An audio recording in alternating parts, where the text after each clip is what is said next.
Beaucoup de gens admettent assez bien l'idée qu'il faudra passer tôt ou tard par l'éducation de leur chien. Mais très peu se rendent compte que l'éducation du chien n'est jamais terminée.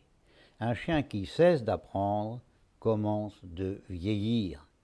On peut disserter longuement sur les notions de jeu, de travail et d'apprentissage chez le chien, peu importe.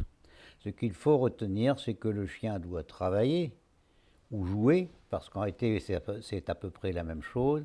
Le chien doit travailler, jouer et apprendre tous les jours, toute sa vie. C'est une nécessité vitale pour lui. Bon, mais pratiquement comment faire? Certains maîtres savent consacrer tous les jours le temps nécessaire au bien-être de leur chien.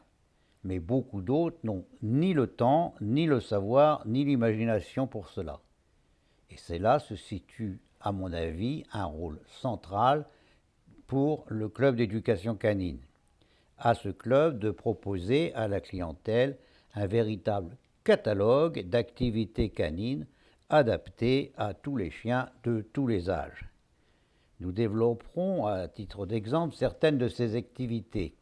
Mais désormais, retenons ce principe, le chien doit travailler tous les jours, il est bon pour lui d'apprendre tout au long de sa vie, il est bon pour lui de se retrouver régulièrement dans un centre d'éducation où il retrouve d'autres chiens bien élevés comme lui, avec lesquels il peut échanger sur le mode canin, s'échanger les dernières nouvelles du mois, les potins du quartier, les jeux, les courses folles et des semblants de bagarre, des jeux de bagarre.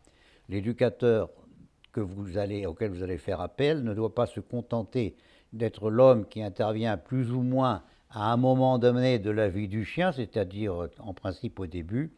Il doit essayer de devenir un centre d'animation permettant à de nombreux chiens et à leurs maîtres un épanouissement permanent de leur personnalité.